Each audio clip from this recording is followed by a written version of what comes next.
Here we are, everybody. No BS Wealth Podcast is back. This time we have two professors, which is unusual for us because usually we just have business owners. So this perspective is going to be great. Kim and Todd Saxon here, and we're going to get the in-depth of the strategy and then a little more in-depth of the marketing and why those things go together and how important that is for starting a business, growing your business, and maybe taking it to that next level where you're wanting to sell your business. So Kim, Todd, thank you for coming on. Love having you. Why don't you give us a background of who you are and then kind of your different past, similar past, but kind of different past when it comes to business? Sure.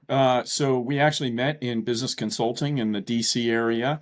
I studied economics undergrad and then went into doing, which was at that time, fairly proactive. We were calling customers, competitors, suppliers of the companies we worked with and help them think through their strategy, particularly in my area in making acquisitions, forming joint ventures or strategic alliances, and investments in new areas.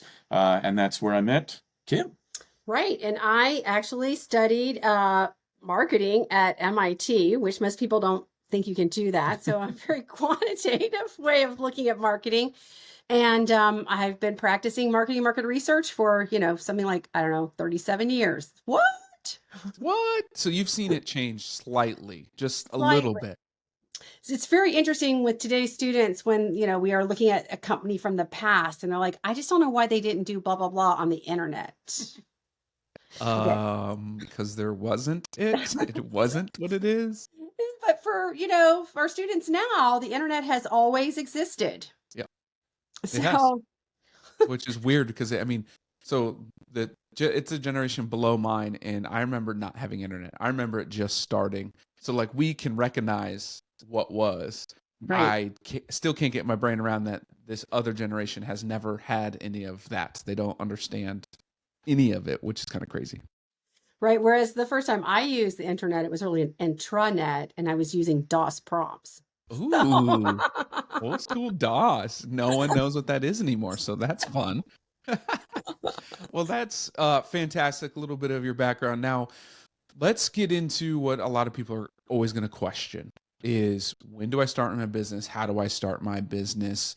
And all these questions are up to whoever wants to answer them. There's no certain order, by the way. Sure. When it comes to that, say I'm someone who maybe has something going on or wants to buy something or whatever. What is the first thing that I need to do as a person before starting or buying a business? All right, I'll jump on that one. So, and it's interesting if you follow the media and some of the hype around it, it's always like take the leap, and you envision it's either like you're sitting on the side of the pool or you're jumping in the water and there's no in between. But I think the first question is why, right? Why do you want to do this? Is it because other people are telling you, stop working for the man and go do your own thing, or you can make more money doing it yourself? That may be true, but you have to do some deep soul searching as to why it is that you want to do something, and then recognize that there are a variety of ways to get there. It's not just take the leap and you're all in, or you're sitting on the sidelines. There are ways to do a side gig to get to know a business better understand it.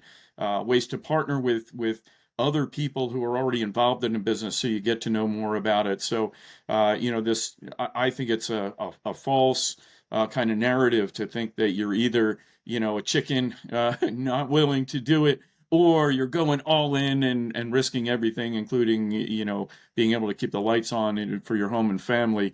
And it's important to think through not just the why, but then the how. How do you want to approach this to learn more and know whether it's for you or not? So I think in tandem with that, it's really important to recognize that there aren't opportunities laying around. Like, it's not like you got a metal detector on the beach and you're just going to find, the gold to bloom and there you go. You're going to have to create the opportunities. And so one of my favorite examples is an MBA student of ours a few years ago. She loved Victoria's Secret underwear. And when she got pregnant, there was, maternity underwear was not attractive. And so she decided, I think I should launch a line of sexy maternity underwear. I mean, why should women be left out? So she went and sold at Victoria's Secret for 6 months to understand, what do women look for? What are the questions they ask? What are the products they like? Why do they like them? What sits around and has to be discounted? I mean, she really learned about the business before she even started really thinking about, what's my business now going to be? And I'm sure your guys' answers will be the same as mine as this, but the best, most successful businesses out there do one thing, and that is provide a solution to someone's problem. Like, that's it, Absolutely. right?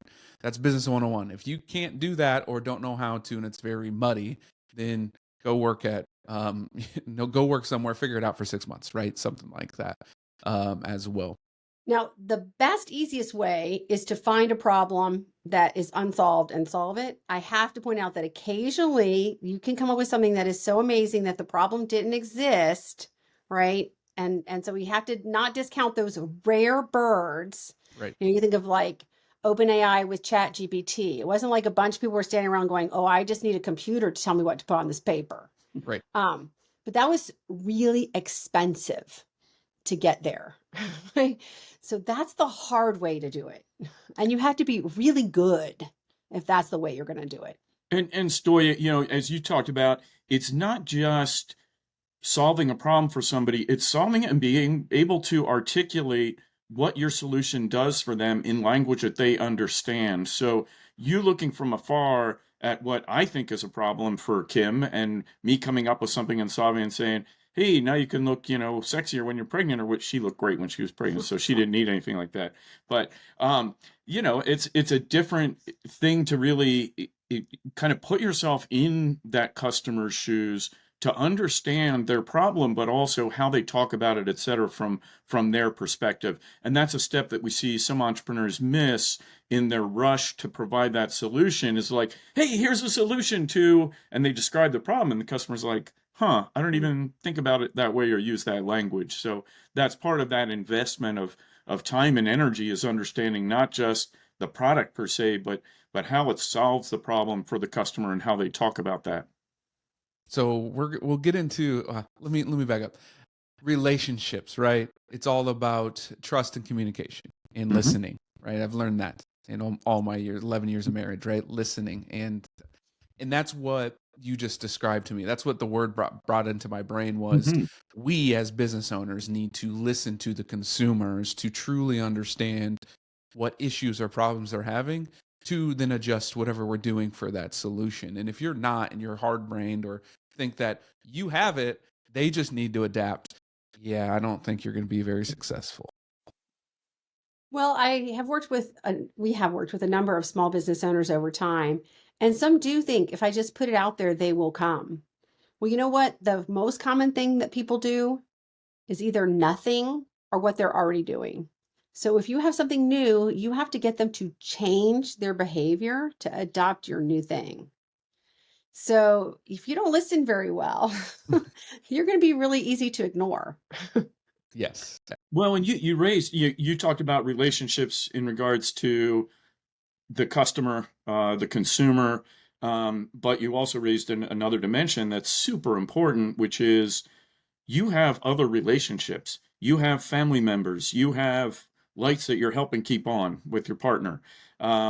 They are part of both the challenge and the opportunity. And I believe earlier disclosure, bringing them in, making sure you have their support is really important, because it's very unfortunate to see, you know, an entrepreneurial situation where things start to crumble on the personal front, even though the business is doing okay. So that's an important part of the web of relationships that can be a really good support mechanism and can be really helpful, but can also, if you don't manage that relationship, be a bit of a challenge. Yeah, and I'll piggyback that and go a step further. It's also with yourself. You Yes. have to know who the hell you are, to be able to be successful. Because if you don't, it's going to show. Whether it's in your personal relationships, business, it doesn't matter. You really have to know who you are. Give me some insight onto that. And I didn't ask you this before, so this is kind of one of those out of left field, I promised. Good.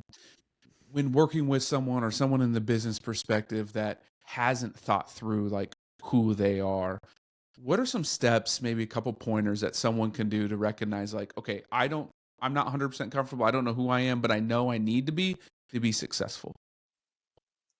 So we've seen two different routes. So I can tell you early on, we were working with a company and they were like, we're going to build this and sell it for millions of dollars. And that's why we're here. We're like, it's Right. pretty hard to do that. Are you really sure that you have the fortitude it takes? I mean, you need to have the passion about it. So don't get involved in something where you really don't feel like I need to change this thing. That is just interesting. Also had a student who was like, I definitely want to start a business. What business do you think I should start? It's like, well, we can't really tell you that. You're gonna have to find it for yourself because it's hard. It's gonna take a lot. You're gonna be days where it's just all solving problems, no money, no help, things crashed. What are you gonna do? If you don't have the inner fortitude, you just changed one master for another master and you don't like that one either. That would be my first answer. What about you, Todd? Yeah. What comes to mind for me is, and you may have covered it in a different podcast, but the idea of kind of imposter syndrome that people get into this situation, and as Kim was saying, there are kind of two approaches. One is to just bluff your way through, and this is no BS, right? Not the BS. If you just want to bluff through and fake it till you make it, go listen to a different podcast because every successful entrepreneur we know, we're fortunate to be connected to an alum who's had multiple successes on the West Coast, taken 3 companies public and 2 acquired by large organizations. And, later in his career, he's calling us and saying, man, I'm getting into this healthcare thing and I just feel out of my element. I don't understand. This is someone who has been very, very successful and yet has the self-awareness to say, hey, there's part of this that I just don't get and I need some help. And having that honest conversation, not just with yourself, but then figuring out who are the people that I can turn to who are going to tell it to me straight, but also provide helpful information, not just be discouraging. And building that cadre of folks that can be part of your support network is, I think, a really important step in that journey of self-awareness that you're talking about. Yeah, and it's to be vulnerable too. Like yesterday, I think it was last night, I literally posted on Facebook that being a business owner sucks. You have to embrace the suck, right? I said it's a grind, but embrace the suck. And I really posted that because I wanted everyone to understand that all of us are in that same boat. There is the business owners I know anyways.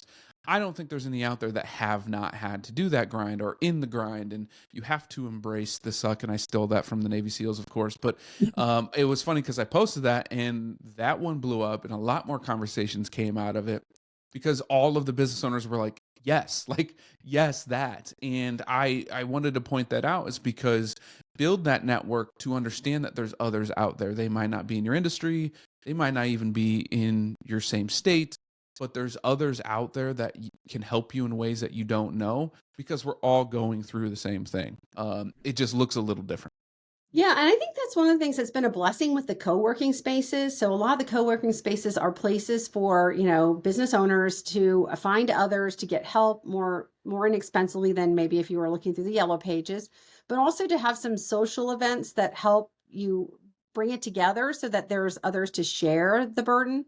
I can tell you, I was on the board member of the Startup Ladies here in Indianapolis, and the person who started that, is like, oh my gosh, I have got to do something because every time we have a meeting, I spend another half an hour in the parking lot because people need to download and so she started building in meetings that were called mental health for entrepreneurs sessions just so that everyone would know it's not you're normal. This is totally normal. This is what people are going through, and also to get some help. Sometimes somebody just copied me. Okay, you can do some things about that. Or my employee just left and stole my client list. Okay, you can do something about that, right? But you don't know what those things are unless somebody is helping you.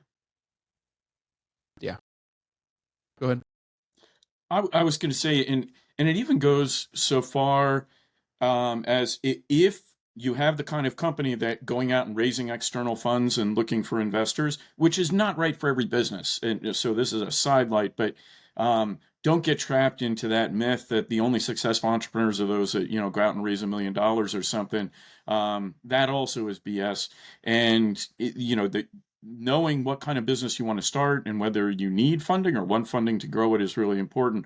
But also there's this tendency for entrepreneurs as they get to that stage or as they reflect and talk about their journey, whether they're raising money or not, to focus on the wins, right? And then we did this and it took off and then that was a positive inflection point. But particularly for those that are, kind of savvy around startups, it's like, I don't want to know about the times that your opponent fell down and you caught the ball and ran in and, scored the touchdown. I want to hear about the time that you slipped in the mud and fell and fumbled and then got back up and tackled the guy who got the ball, right? And so it's and again, it's that vulnerability, right? Being able to share that journey and how you learned from that and hopefully got better and the business got stronger as a result is part of the narrative. It's part of who you are. It's part of who the business is. And I think people who have been around startups and small businesses understand that and actually appreciate that and like to see the full journey, not just the wins. Well, and to that point, one of our hot topics lately has been this concept of pivots, which is like I started in one direction and that wasn't working and I had to change directions. And it's really hard in some circles. That's seen as like a negative when actually it should be seen as a positive. Of course you didn't get it right. What makes you think you would have gotten it right out the bat? I mean, how many things have you ever done for the first time and did right? Right? So the key is really to pivot, but to stay planted somewhere. And, like in basketball, you can only move one leg or foot, I guess. And so what you want to do is think about what's my next best option and how do I experiment? And then it's a series of experiments instead of like wildly changing directions. Make small pivots so that you can learn what the market, back to that listening, so that you are always adapting and changing, but definitely don't think that you're like going to come up with the perfect idea, launch it, and like all the money is going to flow to you and it's all going to be awesome. And when you do pivot, by the way, that Friends meme just popped in my head with Ross going, pivot! But Yeah. besides that, when you do that, you have to be okay with there's going to be losses, right? You're either going to lose clients or you're not going to gain clients. You're not going to grow as much. But if you don't try to figure those things out, then where are you going to be? I did the same thing, right? With my business partner over the last 5 years. It took me 5 years to recognize this, but broke free and realized that like a lot of it was just being held to the same monotony and not able to pivot because of being scared, losing clients, whatever it is. But ultimately, if you don't do that, then you got to reflect on yourself. And now you're starting to think like, what if, or, all of those rabbit holes that we've all been through. You don't want to do that either. But I think it's good that you gave it time. I mean, I sometimes see people like, oh, 3 months. That hasn't worked. Let's like go over here. And then, over a 2-year period, you hardly know who they are anymore. So, you want to give it some time and see if it's working. Maybe not. And that's what I was actually going to pivot into is longevity journey. We talk about journey a lot in the wealth side of things, and because it's never ending, right? In the wealth, you're always, until you die, you're trying to build your wealth, whatever that looks like for you and your legacy. And in business, when we talk short term, right, we're usually talking like a year or 3, right? Long term for us is 10 plus. And I wanted to highlight that and get your opinion on that too, is when we're talking to others and others are thinking of starting a business and like, ooh, in the short term, but they're thinking 3 to 6 months. In some businesses that works, but how awful, not awful, wrong word, aggressive. How bad is it to think that way when really in business you should be thinking, year, 2 years as a short term, not, 3 months? So we have a term that we borrowed from mountain biking. In mountain biking, we went through training. We were in Moab. It was awesome. And they talk a lot about the now and the next. So I don't know if you've done any mountain biking, but if you're out mountain biking, yes, you need to be aware of what is directly underfoot. There could be snakes, there could be cacti, you want to know what's right around you, but you also got to be looking 5 to 10 feet out, right? Because the trail's going to turn and you need to know when to slow down and be able to make that turn, etc. So that's the now and the next. And then the third part is the navigation. And that's that more far-sighted, like what does the overall journey look like? And if you go back to some of the work that like Jim Collins did on vision in Built to Last, and companies that are sustained and last over time and provide value over time, they have a set of core values of things they care about that are pretty unchanging. So yes, there are pieces of your business where you're going to pivot and change in new directions, but there are also parts that you need to sit back and reflect on that overall journey. Some of the research suggests, and we would encourage entrepreneurs spend about half a day a week on that navigation piece, that stepping back, not doing the 1 to 3 months, but that 3 to 5 years. Are you still heading to that paradise island that you were hoping to get to? Because if you're madly, rowing, bailing, and, putting up sails and your ship is way off course, you're spending a lot of wasted effort on a direction that isn't fulfilling, that isn't getting you where you want it to go in the long run. So spending half a day a week again on that stepping back navigation piece, and that might require not just you in a room, right? But you with some of those mentors that we talked about, that you're sharing that journey with others, getting their probing questions and answering them. And I think that's one way to help balance that shorter term versus medium to longer term that you're referring to. The other thing is that we like to think about these companies that have been successful as being overnight successes. And if overnight means 10 to 15 years, then yes, they were overnight successes. But there's a lot that we don't see that's going on there. We have an interesting database of all the companies in Dun& Bradstreet that were under 100 employees. Something like 52% of them have stayed the exact same size for 15 years. That is the norm, so that's okay, right? You don't have to be always growing, but then we have some that have really positive growth trajectories.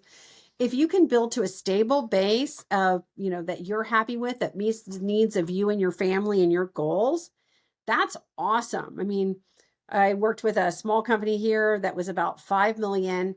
They had 2 owners. I was spitting off $2 million a year in cash. And they were trying to grow it. I was like, I'm just curious, like, what do you want to accomplish with the growth? Right. You've got $1 million a year each for the 2 owners. Where are you Pretty good. going? Well done. Right. You want more headaches? Because when you grow, there's just more headaches. Like million should be good. But we do the same thing, right? We talk to business owners and like, what do you truly want out of your thing? The business is the business. You can grow it and you can downgrade it if you wanted to. But like, what are you good and comfortable with from a family situation? And that's what I've defined what true wealth is. True wealth is not about the dollars. It's about your family, your time commitment, what you want to leave your legacy as, and ultimately, are you happy? Once you Right. get to that point, I don't think you need to grow anymore, at least from a monetary business perspective. Always keep growing as a person. But once you get to that and you're truly wealthy, what else really is there? Why go from 1 million to 10 million? Like, what's going to change? You can't buy more. You can always buy more, but like, come on. Well, it was interesting for them in particular. They were launching all these new products. They decided to grow by launching a bunch of new products, and they weren't doing well. And so they were like, well, what are we doing wrong? And so I was like, well, let's just start with, how many salespeople do you have? Have you fully penetrated the market based on the number of salespeople that you've employed? They're like, oh, that's a great idea. So they, added a salesperson and added 50% more revenue. 2 salesperson doubled the business. I'm like, okay, that's easy stuff. Yes. We don't have to worry about new products, right? Absolutely. All right, let's take a little pivot like we talked about earlier.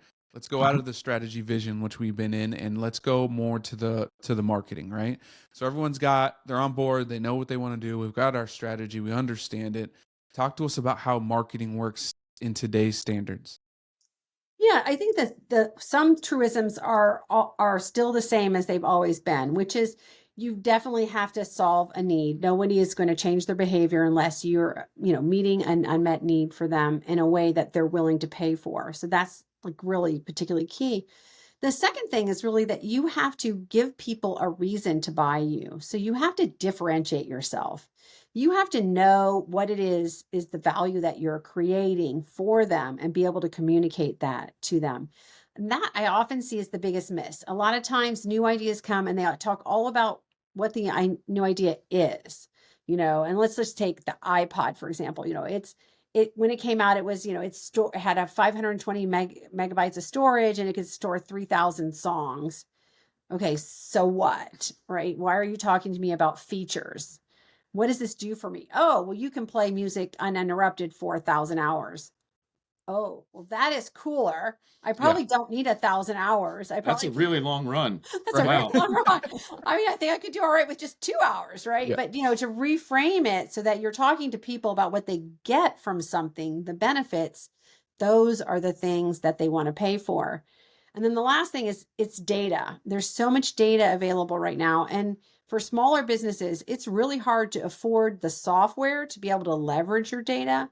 But I'm stunned at how many people never look at their own data. So I was working with an architect, and this person wasn't winning any contracts. And then we looked at their customer base, and we looked at where the growth for architectural needs were.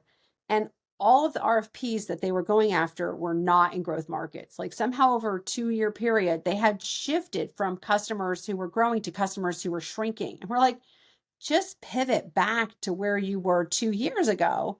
And then they started winning contracts, right? So look at your data. Another small business I worked with had 165 SKUs.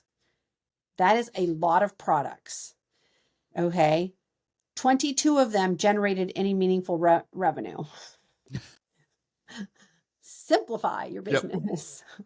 Yep. Not every idea is a great idea. Maybe doesn't need a market. So we haven't made it explicit, but I think, and I'm sure you understand this, but to make it clear for the listeners, I think some people confuse marketing with advertising, right? It says, oh, what do you post? What's your logo look like? What color scheme is going to win? But marketing, as Kim is talking about, is a lot about data. It's about knowledge of your customers, what they want, what they're purchasing, what's profitable for your organization. And the other piece I want to come back to, just to make sure we're connecting the dots, is it's not like you come up with a vision and strategy and then it's sequential where you move to marketing. Ideally, there's this iterative process.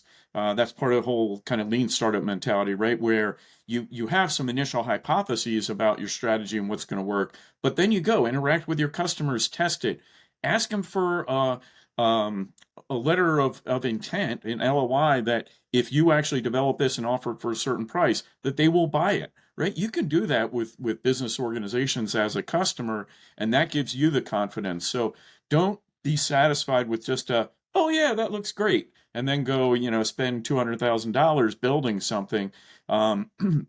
Interact with your customers, use the marketing and the data generated from that to inform your strategy, so that you have more confidence and better knowledge moving forward. And the last piece I will add is about the whole digital thing. Like marketing is digital. So that means, no, you cannot be a business and have a Facebook page only. You need a real honest to goodness website. They're complete packages from, Shopify, Squarespace, Wix, whomever, that are easy to use and cost you like $200 a year. You spend the money, get a website. And when you do, there's a lot of stuff you can automate through email. So that one company I told you about that wanted to grow and had all these new products, 85% of their customers ordered online and they never sent out an email about their new products. Oh, wow. Yeah. Oh, wow. Yeah. That's I think that's just impressive. Like, I mean, it's not good, but like, that's just impressive. Well, they didn't know how to write emails. They didn't know the logic behind email marketing. They were a manufacturing organization. They didn't even have a marketing person. And when they did, they created a catalog book for people to look through. What year was this?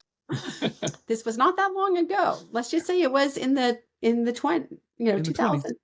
Oh, Yeah. wow. So Right. circling back to an earlier part of the conversation and some of what you were referencing, um, two signals that we see organizations kind of arrive at that we think are really important as kind of metrics of you've come a long way and you're at a new inflection point. One of those is when you say no to your first customer, right? Because as you were saying, you have that tendency to like, oh, yes, yes, oh, yeah, we can do that, especially early on. And you kind of have to do that, right? Just to get some money in the door and to know what's working and what isn't. But at some point, being able to say, you're not the right customer for us, we're not the right solution for you. That's a real landmark event in the journey of an entrepreneur. Um, so go ahead. Well, and secondly, is the first time you sell to a stranger. Yeah. And maybe those two are in the opposite order, right? So your first sale to a stranger is pretty cool. And then when you have to say no, that's also pretty cool. But at some point, you do have to look at unit economics and understand, is it costing you more to get this customer than they're worth? Every business has to do that and make some hard choices when it's not. So how does a business, one, achieve and figure out their data, right? We don't need to go into reading data because I'm sure that's a longer podcast. Okay, so how do I get my data and what do I do with it? And then, like, there is a split between data and advertising. At Yeah. what point in time do they mix? When do you use one before the other? Are they the same? Kind of give us some details there. Well, there's a lot there. So I can give you an example of a organization that ran a bunch of paid meetings, right? So you could come and do this event and this event and this event. And they kept every single event as a separate spreadsheet. And so it's like, Oh, well, we need to upload that to something. And it turns out HubSpot offers a free CRM software. If that's what you want to do. That's one tool you can use, but there's other tools you could use. And if you just get everybody into an Excel spreadsheet where the rows are people and the columns are their activities with you, whether it's events they attended or products they purchased or, whatever, then you can start to look at it and say, oh, well, how many people have never come back? So I worked with a small business that was an oil change shop, and he got everybody's license plate number. That was the only data that he collected. So we had to change that because you can't email car license plates. Not yet. Not yet. You can Not yet. thread them though now, apparently. So, first thing we did is look, oh, well, only 45% of your people are returning when the market average is 75%, right? So simple. Did they ever come back or not? You see the same car twice. And then, you can add it up from there. I just was talking to a small business owner last week who had 17,000 rows in Excel, cool. but the rows were products. So like, let's say I went and I bought 4 things. I was 4 rows, Got it. right? So the rows have to be people and the columns have to be their activities. And you can look, did they go to the website? Did they register? Did they make a purchase? Did they leave a tip? Did we have to ship it, right? And now then you can start to see like, what are people doing? What is selling? What isn't selling? And get away from your gut, so. Well, the other thing I would say too, as a potential source of support, and we do this very actively with our students at all levels, but go to your local university and see if they have a digital marketing or a marketing analytics class. And this may be appropriate for some of your listeners and not for others, but reach out to sources like that. There are chambers of commerce, groups like SCORE and others that do support businesses that if you're really uncomfortable with data, like even the thought of opening up an Excel spreadsheet, you're kind of like, and I know there are really good business owners that are just not all that excited about looking at lines of data. And I get that, but at the same time, understanding it and organizing it can be so powerful. So just having a little help explaining how to help organize the data so that you can at least start to draw some meaningful conclusions. Like, when you have all your data organized as at the product level and individual purchase level, and then the customer name, appears in column 5 and is spread out all over, it's going to be really hard to put together a marketing campaign around that. So, understanding what data you have, how to organize it and where you can use it. There are external resources that can help you with things like that. universities might be one starting point that are pretty cost effective for and not spending tens of thousands of dollars on a consultant. Yeah, I mean, universities are loving hands-on, client-based, and analytics. Everybody everywhere is trying to learn analytics. So, you might be able to tap into it. I've had plenty of people who just emailed me out of the blue and is like, here's my problem. Can you help me? And we end up doing class projects with them. That's awesome. And you read my mind because I was next going to be like, so your day job's at Kelley School of Business at IU. Tell us Yep. about it. But you kind of went into it a little bit there. I have some IU background. Mainly the head football coach coached me at Drake, so I have some ties Nice. to Indiana. That being said, I want to pose this question. I think I might know your answer, but I want you to answer it. Is it more or are you seeing more people going to college traditionally? Or are you seeing people who haven't and are coming back to get specific courses like analytics or vision or whatever it is? Well, the universities are seeing a real mix because of the pandemic and the experience that was there. Some people decided to skip out on college and or find a way to do college online, definitely. But the bulk of people, we're still seeing that the bulk of people are moving towards getting a college education. Um, like I said, the numbers are down like maybe 8%. So, I mean, And it's part of that is just demographics and size of the right. student population. But I think there is a movement afloat to have more skills first training, whether that's through the community college or apprentice programs. I mean, I think there's a good move towards there's a variety of ways to successfully educate yourself. And so traditional universities might be one avenue, but other options are there too. It's more about fitting how you're going to learn with your lifestyle and your preferences. Right. So if you go to the university and that's just not doing it for you, that doesn't mean you don't get trained. I mean, we just heard of a friend's son who went into the Air Force to get his training. Smart guy, just did not like traditional, university. And, he can get exactly where he wants to go that way too.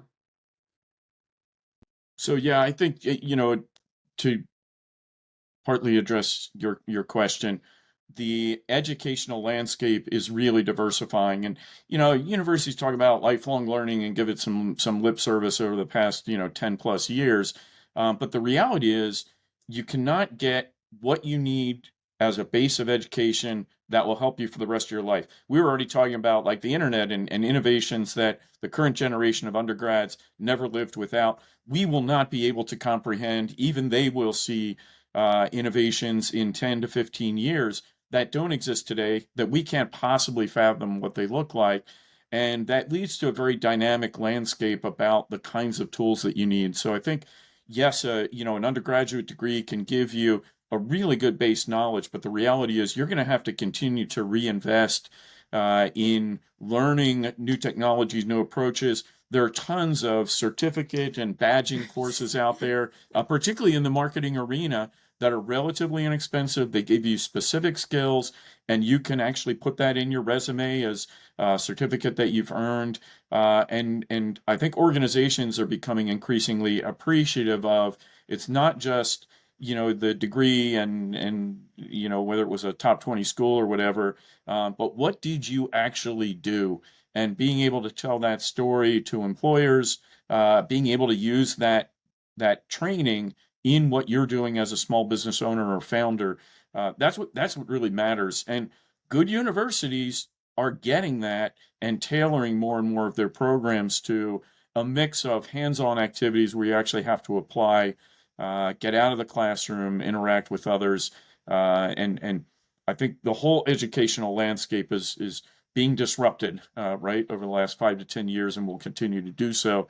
And good universities will adapt to that and continue to offer value. But a good consumer recognizing, as Kim was suggesting, there are lots of ways to get that training, and you're never going to be done. Right. Like it or not. You have CFP after your name, so that's outside of university, but you need that for the professionalism. I mean, PMP is a certification that we see a lot that also can pay extra money and salary. Which stands for product management professional. Just like a month ago, I went and got my email marketing certification. I mean, I've been doing email marketing. I know how to optimize it, but I thought, hey, I got to see what my students are doing, and won't be a bad thing to have on my resume either. Yeah. Keep learning. It's a journey. Your wealth's a journey. Your education's a journey. Keep learning and continue to be the best person that you can. As we wrap up, I want each one of you to leave one tidbit, just one tidbit to the audience in any which direction you want to go with it. So mine is keep asking questions. You see something, you're like, I wonder why that is. Like, how did that come to be? I do a little research. It could be really interesting to find out things that you never knew. And it could be about nature, or it could be about a product offering. It could be a company. I mean, I find interesting things every day that give me ideas for new businesses.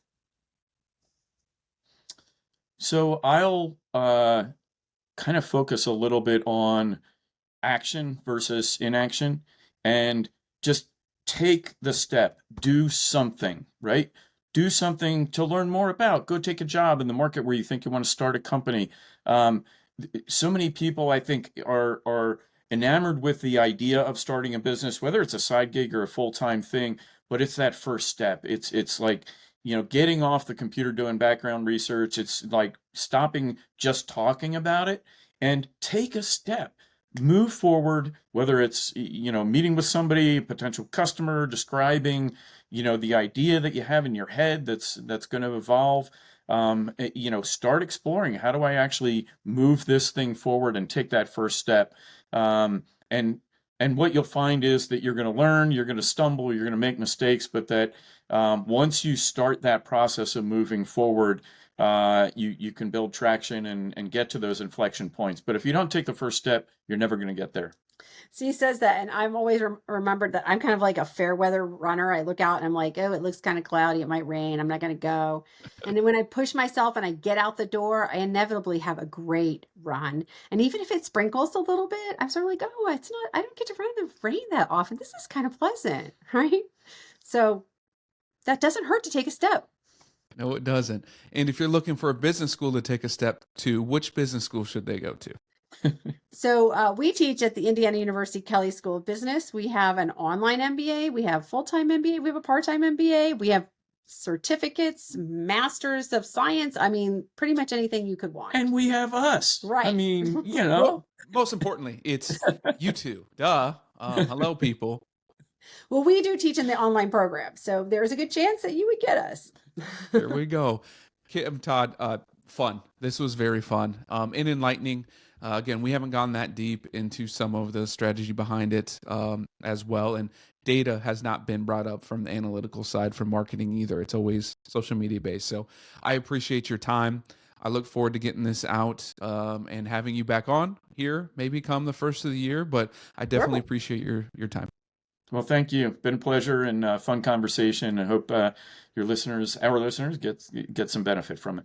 We love what you're doing. Yeah. Keep helping people Appreciate build their it. wealth. Thank you.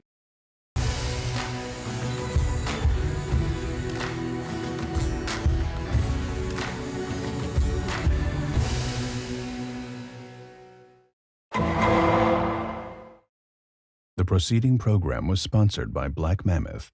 Any awards, rankings, or recognition by unaffiliated third parties or publications are in no way indicative of the advisor's future performance or any individual client's investment success. No award, ranking, or recognition should be construed as a current or past endorsement of Black Mammoth. Information regarding specific awards, rankings, or recognitions is available on the Black Mammoth website, www.blackmammoth.com. All investment strategies have the potential for profit or loss. Investment strategies such as asset allocation, diversification, or rebalancing do not assure or guarantee better performance and cannot eliminate the risk of investment losses. There are no guarantees that a portfolio employing these or any other strategy will outperform a portfolio that does not engage in such strategies. This broadcast should not be construed by any client or prospective client as a solicitation to effect or attempt to effect transactions and securities, or the rendering of personalized investment advice due to various factors, including changing market conditions. The information discussed in this broadcast may no longer be reflective of current positions or recommendations. While information presented is believed to be factual and up-to-date, Black Mammoth do not guarantee its accuracy, and it should not be regarded as a complete analysis of the subjects discussed. The tax and estate planning information discussed is general in nature and is provided for informational purposes only, and should not be construed as legal or tax advice. Listeners should consult an attorney or tax professional regarding their specific legal or tax situation. Past performance is not indicative of future results.